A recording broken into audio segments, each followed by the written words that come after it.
Em nome do Pai, do Filho e do Espírito Santo. Amém.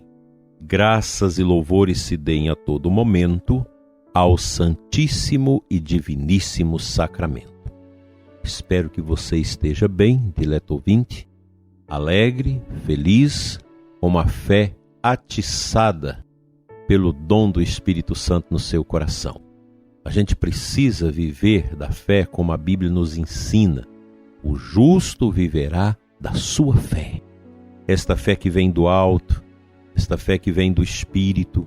Se você está desanimado, frio, coração não está bem, hoje, quinta-feira, dia eucarístico, é hora de parar as atividades um pouquinho e visitar o Santíssimo Sacramento e se deixar encher dele.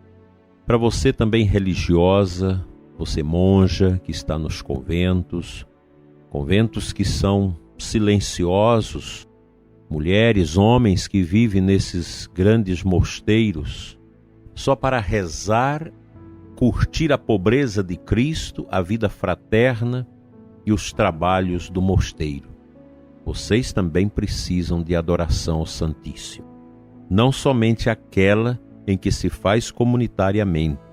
Um bom religioso, uma boa religiosa, um bom monge, uma boa monja, precisa ter o seu programa pessoal de oração muito bem definido e elaborado. Você, pai de família, mãe de família, você, filho, filha que quer fazer a vontade de Deus, você, pessoa consagrada, leiga, se quer fazer a vontade de Deus, nós, sacerdotes e bispos, precisamos ter o nosso programa pessoal de crescimento em Cristo. E esse programa passa inevitavelmente pelo amor a nosso Senhor Eucarístico. Seja no altar, na comunhão da Santa Missa, seja na adoração a Jesus na hóstia santa, no sacrário das nossas capelas, onde Cristo se dá em presença real, através do pão consagrado no seu corpo, no seu sangue, na sua alma, na sua divindade. Cristo está na Eucaristia. Duvidar disso é se tornar um herege, se tornar um apóstata. Tem muito católico apóstata que não crê na Eucaristia. Quantas vezes já ouvi isso, até de sacerdotes? Não, a Eucaristia é o milagre de uma memória. A gente recorda o sofrimento de Cristo na cruz, na Eucaristia, por causa do sofrimento do povo, para que a Eucaristia possa ser um sinal de libertação do povo. Tudo bem, é sinal de libertação, mas é uma memória viva, presente, atualizada de nosso Senhor Jesus Cristo. Essa ideologização da Eucaristia é muito perigosa. Aí quando não se tem fé no mistério da Eucaristia, e aqui atenção padres, equipes de liturgia, por favor, preste atenção. Quando não se crê profundamente na presença real de Jesus na Eucaristia, nós instrumentalizamos a liturgia. Aí começamos a colocar coisas estranhas dentro da liturgia. Eu mesmo, como padre novo, muitas vezes fiz isso por falta de consciência. Criatividades, coisas que não tem nada a ver com o mistério da Eucaristia. Aí você entra na seara fúnebre dos abusos litúrgicos, das besteiras litúrgicas. Quanta coisa estranha nós temos assistido na liturgia. É um sintoma. Eu nem condeno as pessoas que fazem essas coisas, porque isso tudo é falta de conhecimento. Quando a Sagrada Escritura nos ensina que por falta de conhecimento o povo se perde, é isso. Gente que nunca leu a Introdução Geral ao Missal Romano, que nunca leu o livro Introdução ao Espírito da Liturgia, de Guardini, ou do Papa Bento XVI, que nunca aprofundou a catequese do Catecismo da Igreja sobre a liturgia, aí você começa a fazer essas coisas bobas. E isso é prenúncio de uma apostasia que leva as pessoas a não crer na verdadeira e real presença de Cristo na liturgia eucarística. Isso é gravíssimo. Portanto, hoje eu te convido, vá adorar o Santíssimo. Hoje é quinta-feira, a gente recorda a instituição da Eucaristia e reafirmar a sua fé. Você que está com essa bobagem, com essa influência luterana, protestante no coração, de não crer na missa como presença do sacrifício real de Cristo, vai estudar o catecismo, procure um padre idôneo, que sabe liturgia, que conhece essas coisas para você se orientar e volte ao bom caminho da verdade. A Eucaristia é o ápice, é tudo na nossa vida, como nós falamos na quinta-feira passada. Negar este mistério é negar a fé católica. Então a Eucaristia não é lugar para homenagens, não é lugar para incensar ninguém, não é lugar para evidenciar conscientização social, não é nada disso. A Eucaristia é a singeleza da celebração do mistério do Calvário que se reatualiza de maneira presente na nossa vida, nos nossos altares.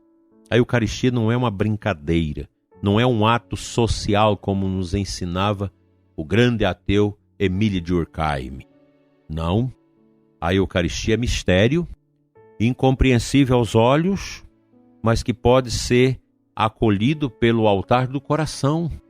A nossa fé católica não pode prescindir disso. Ninguém tem autoridade na igreja de modificar essa compreensão. Isso é da nossa igreja, do nosso patrimônio católico.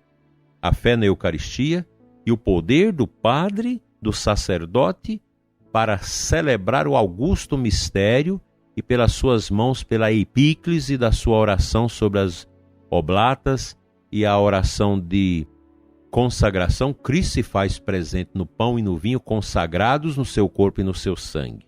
Essas espécies se tornam divinizadas pela presença de Cristo. O católico não pode fugir disso. E eu digo para você, quando a gente crê com toda a força no nosso coração na Eucaristia, quando nós dobramos os nossos joelhos vacilantes, que um dia a terra vai destruir na sepultura, diante de Cristo, você pode ter certeza, prezado ouvinte, nenhum problema resiste.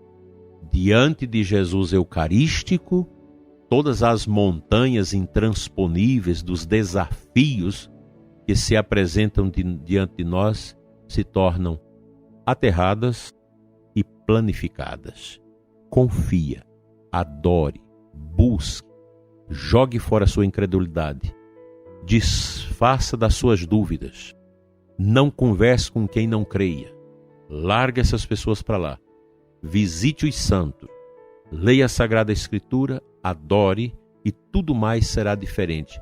Porque esta é a fé da igreja, que nós não podemos abrir mão dela e nem vamos deixar que outros, na ideologia, queiram roubá-la para transformá-la numa outra explanação. Que Deus nos dê a graça da fidelidade a nosso Senhor.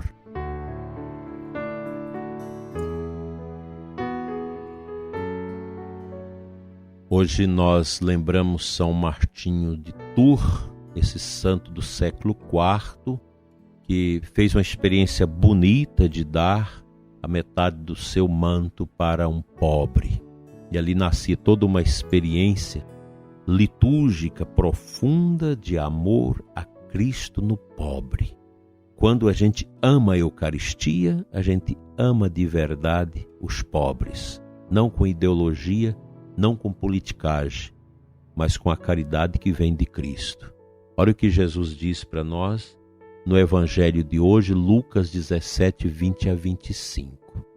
Naquele tempo, os fariseus perguntaram a Jesus sobre o momento em que chegaria o reino de Deus. Jesus respondeu: o reino de Deus não vem ostensivamente, nem se poderá dizer está aqui ou está ali, porque o reino de Deus está entre vós. Olha que bonito isso. Como eu vou saber disso? Abrindo-me ao Espírito Santo, como São Paulo nos exorta, nos ensina lá no capítulo 12 da primeira carta aos Coríntios, quando o apóstolo nos ensina que é preciso o discernimento dos espíritos para você saber se as moções que você tem, as compreensões que vêm ao seu coração, elas vêm de qual espírito? Do seu espírito humano, que nasceu pagão? Ou do espírito de Deus, ou até mesmo do espírito das trevas? A gente precisa saber fazer esse discernimento, e ele funciona, esse discernimento. O cristão procura traçar a sua vida sempre segundo o discernimento. Imagine se todos nós batizados, se nós sacerdotes religiosos fazermos esse discernimento, a gente vai melhorar muito o nosso ministério, o nosso serviço, as nossas famílias. Porque muita gente na igreja age segundo o espírito humano e alguns agem até segundo o espírito diabólico. E é por isso que a gente tem abuso na liturgia, por isso que a gente tem frieza espiritual, desrespeito com o Santíssimo. Você vai aí na capela do Santíssimo da sua comunidade, está lá aquele forro amarelo de 3 anos, nunca troca isso, a vela queimada lá, os restos em cima do altar, o Santíssimo no escuro, as rosas podres, apodrecidas de 3 meses, ninguém cuida, ninguém zela. Você olha no teto da capela do Santíssimo, está lá a sujeira, as teias de aranha e tudo mais, porque é uma comunidade que perdeu o rumo, que perdeu o discernimento, que perdeu o espírito de piedade. Você mede a eficiência de uma comunidade, de uma paróquia, pela piedade do seu povo e do seu sacerdote, dos diáconos e dos religiosos. Nós precisamos ser homens e mulheres da piedade. Por que você não pode fazer genuflexão diante do Santíssimo? Não é possível. Se você não faz a genuflexão, se você não tem piedade com a presença real de Jesus na Eucaristia, é sinal que dentro de você as coisas estão bagunçadas. Ou você não crê mais. Ou você já foi contaminado por esse espírito de incredulidade que reina no mundo. E o reino de Deus já não está dentro de você. Os sinais do reino estão presentes, onde o amor ágape, o amor de Cristo, a força eucarística, a unção do Espírito Santo acontece de maneira sobeja entre nós. Como que está a sua paróquia, a sua comunidade? Como que estão os conselhos das nossas paróquias? Eles se reúnem para rezar ou só para discutir problema? Só para fazer planejamento, só para fazer isso ou aquilo? Os conselhos também precisam de rezar, precisam dobrar os joelhos diante de Cristo. Católico precisa adorar o Santíssimo. É a força da igreja, é a força das nossas pastorais. Grupo de canto, grupo de liturgia que atua na liturgia, mas não crê, não comunga, não confessa. Está errado. Como que você vai servir o Rei dos Reis, mas se você não tem uma fé, não tem uma piedade para acolhê-lo no seu coração? A igreja precisa de servidores ungidos, cheios, plenos do Espírito Santo. Do contrário, nossas comunidades vão se tornando comunidades doentes, infelizes, que não contagia e que não evangeliza, que não acolhe os outros. Pense nisso. Leve essa preocupação para dentro do seu grupo pastoral, para a sua família. Sem Jesus, nada feito. Sem Ele, não vamos enxergar o seu reino entre nós.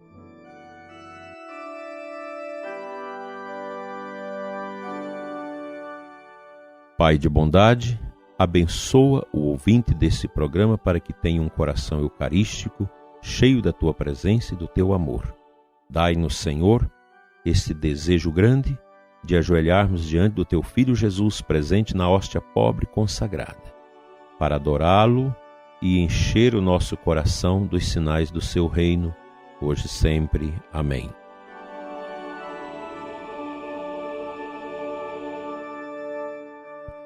Deus Todo-Poderoso te abençoe e te guarde, abençoe sua família, em nome do Pai, do Filho e do Espírito Santo. Amém. Uma feliz adoração ao Santíssimo, rezemos pela Igreja e até amanhã, se Deus quiser.